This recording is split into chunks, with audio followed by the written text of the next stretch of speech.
मैं हिंदू धर्म पे बहस करने के लिए तैयार हूं। बुलाइए किसी भी आरएसएस के प्रकांड पंडित को, मैं उससे बहस करना चाहता हूं। वो करे हमसे हिंदुइज्म की बहस। किस पे बहस करना चाहता है? रामचरितमानस पे, गीता पे, किस पे बहस करना चाहता है? सन्यासी किसको कहते हैं? सन्यासी कहते हैं जो गृहस्थ धर्म को त्याग देता है, उसको सन्यासी कहते हैं ना। वो सांसारिक सुख को त्याग देता है, उसको योगी कहते हैं। भगवान राम अपने सौतेले भाई के लिए, पिता के वचन के लिए, सौतेली मां के लिए अयोध्या का राजपाट छोड़ करके कहां चले गए? जंगल। योगी जी का ओरिजिनल घर जानते हैं कहां है? उत्तराखंड। उत्तराखंड जो है वहां जंगल है, तो ये जंगल और पहाड़ से कहां आ गए? लखनऊ। इसको समझिए आप कि हर पीला चीज सोना नहीं होता और हर भगवा पहना इंसान संत नहीं होता है। दंगाई हैं ये लोग, दंगाई हैं। और इनके विचार आप सुनिए। ये जो ढोंगी हैं, इन्होंने एक सेना बनाई। अब देखिए हिंदू धर्म को कितना बदनाम कर रहे हैं। हिंदू युवा वाहिनी, ये हमारे धर्म का अपमान है।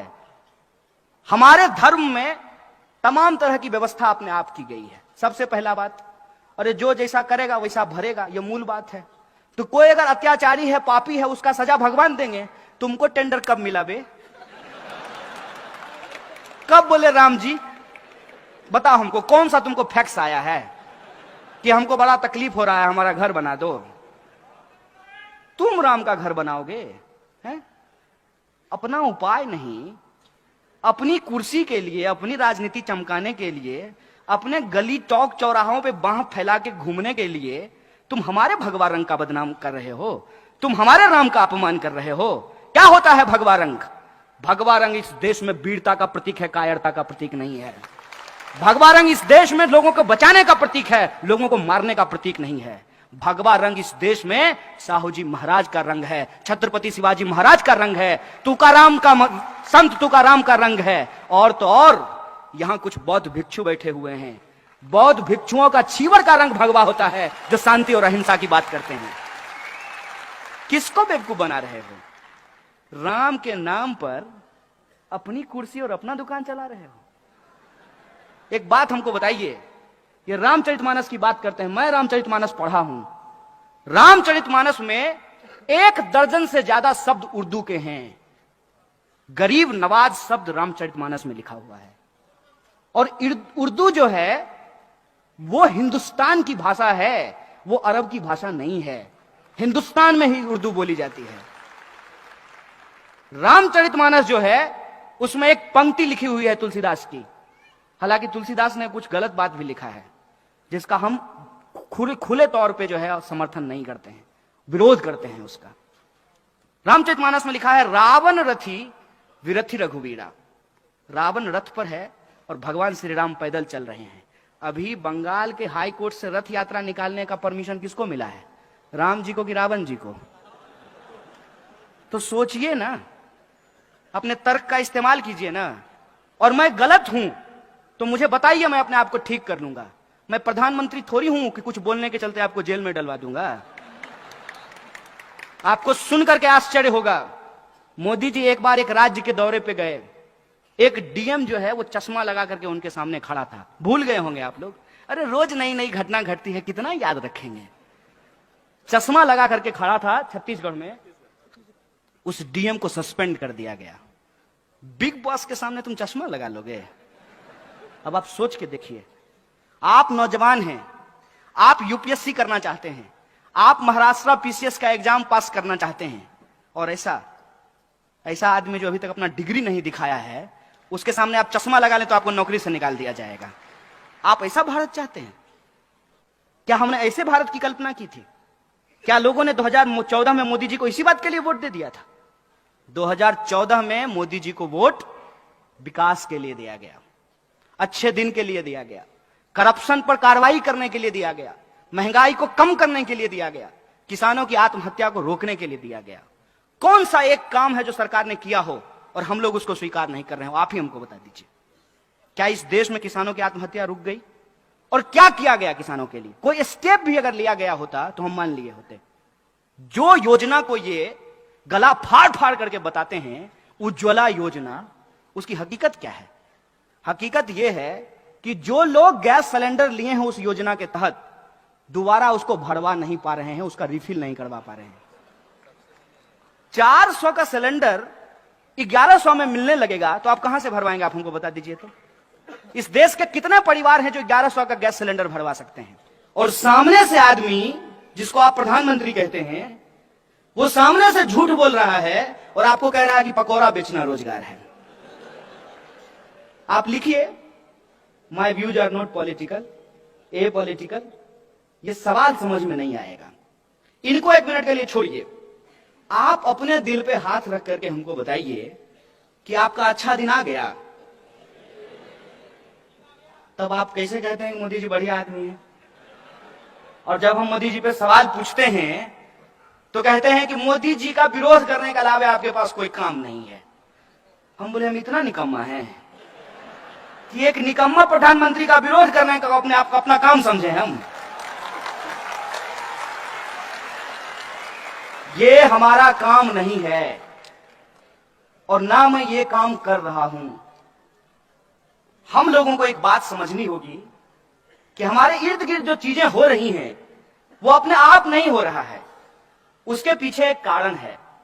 हर कारण का एक परिणाम होता है, हर परिणाम का एक कारण होता है। उस बात को जब आप समझेंगे तो आप भी मेरी तरफ परेशान हो जाएंगे। आपको सोच सोच करके आश्चर्य लगेगा कि इस देश में हो क्या रहा है और क्यों हो रहा है। जब आप इस बात पर विचार करेंगे कि इस देश में संविधान खतरे में कैसे है, तो आपको यह सच चारों तरफ दिखने लगेगा। और मैं साधारण उदाहरण से आपको एक बात बता देता हूं। हाथ आगे करके जिस संविधान की प्रस्तावना को, उद्देशिका को आपने पढ़ा है, उसके शब्द पे आपने कभी गौर फरमाया है? उसके शब्द क्या कहते हैं? उसके शब्द कहते हैं हम भारत के लोग। समाज में क्या होता है? महार है, मातंग है, दलित है, ओबीसी है, धनगर है, मराठा है, ब्राह्मण है, चितपावन है, मैथिल है, बिहारी है, मराठी है। क्या होता है? उद्देशिका क्या कहती है? We the people of India, हम भारत के लोग। फिर भी आपको लगता है कि संविधान खतरे में नहीं है।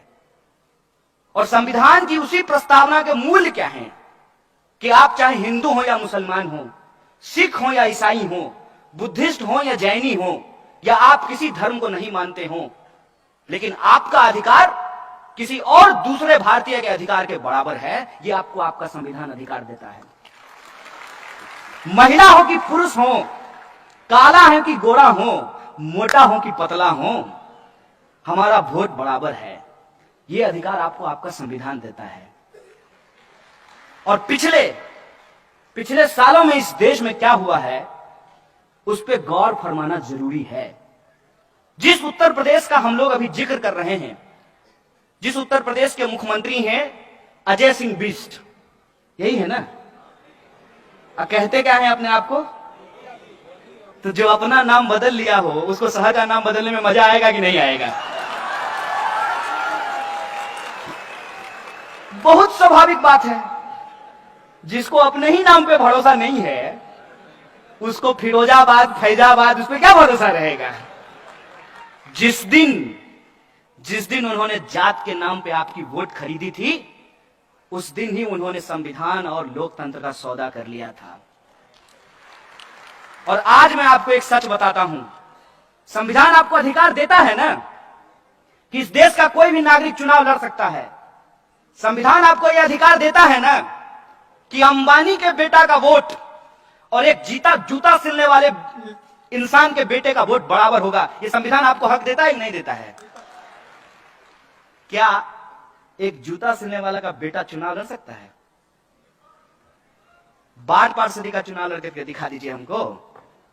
नॉमिनेशन फॉर्म लेने जाइएगा ना, यही लोकतंत्र के रक्षक सब आपका पैर तोड़ देंगे। यह है लोकतंत्र की स्थिति। और फिर भी कहते हैं कि हमारा देश और संविधान खतरे में नहीं है। 500 रुपए लेकर के किसी को वोट करके हम अपनी जिम्मेदारी से भूल जाते हैं, और वो 500 रुपए दे करके आपका हजारों करोड़ रुपए अपने दोस्त को देकर के देश से भगा देता है। अभी भी कुछ लोग जनधन योजना में जाकर के खाता चेक करते हैं 15 लाख आया कि नहीं आया। ए भाई साहब, अरे आपके नल में पानी नहीं आता है, आपके अच्छे दिन कहां से आएंगे? आपके पड़ोस में साफ सफाई नहीं होती है, आपके खाते में 15 लाख रुपए कहां से आएंगे? फिर भी एक सपना था, पहली पहली बार मुदिए, दिल गया हार मुदिए। होता है, कोई चीज अगर आपके सामने इस तरह से बेची जाएगी तो आप खरीद